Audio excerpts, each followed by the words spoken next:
what could you do to improve yourself? Well, let's step one step backwards. The first question might be, why should you even bother improving yourself? And I think the answer to that is something like, so you don't suffer any more stupidly than you have to.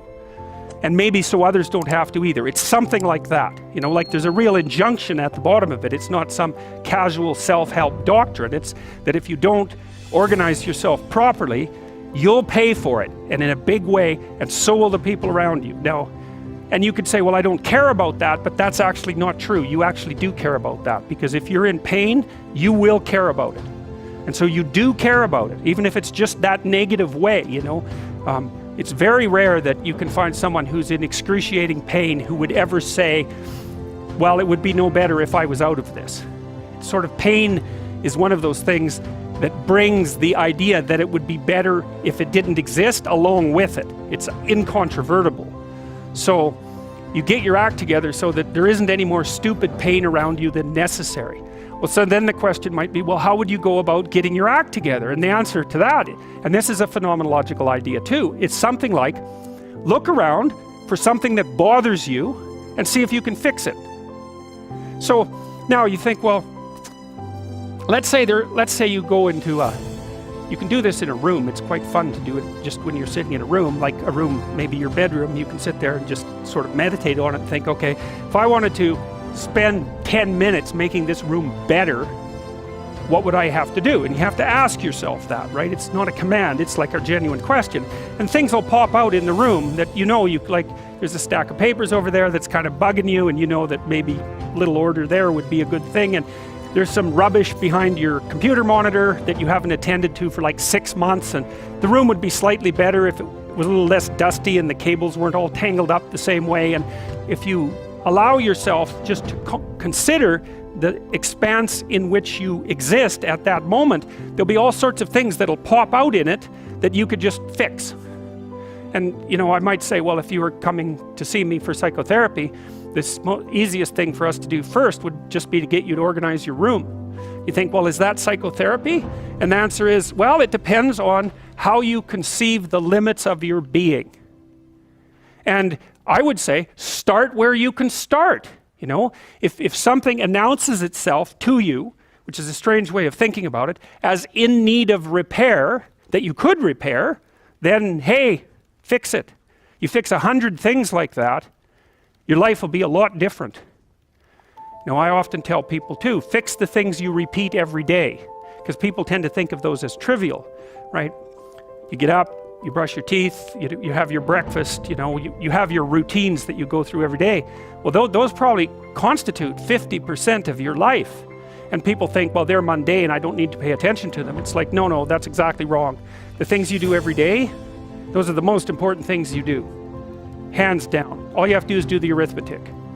You figure it out right away. So 100 adjustments to your broader domain of being, and there's a lot less rubbish around, and a lot fewer traps for you to step into.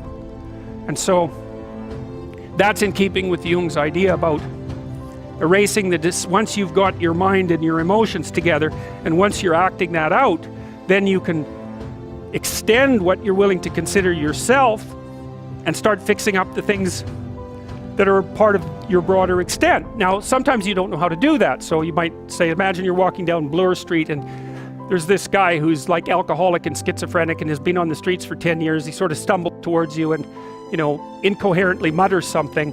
That's a problem. And it would be good if you could fix it, but you haven't got a clue about how to fix that.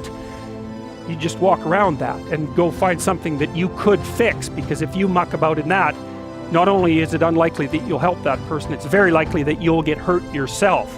So, you know, just because while you're experiencing things announce themselves as in need of repair, doesn't mean that it's you right then and there that should repair them. You have to have some humility. You know, you don't walk up to a helicopter that isn't working and just start tinkering away with it. You have to stay within your domain of competence. But most of the time, if people look at their lives, it's a very interesting thing to do.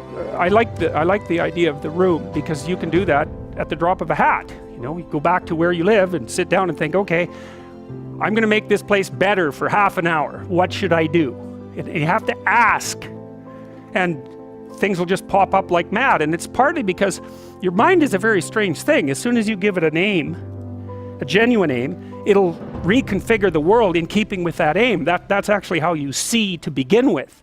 And so if you set it a task, especially, you have to be genuine about it, which is why you have to bring your thoughts and emotions together, and then you have to get them in your body so you're acting consistently. You have to be genuine about the aim, but once you aim, the world will reconfigure itself around that aim, which is very strange, and it's technically true.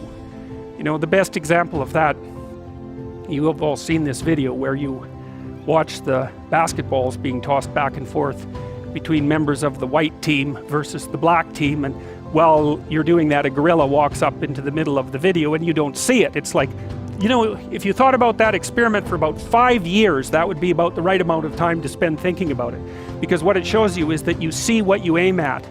And that, man, if you can get one thing through your head as a consequence of even being in university, that would be a good one. You see what you aim at. And so, because one inference you might draw from that is, be careful what you aim at, right? What you aim at determines the way the world manifests itself to you.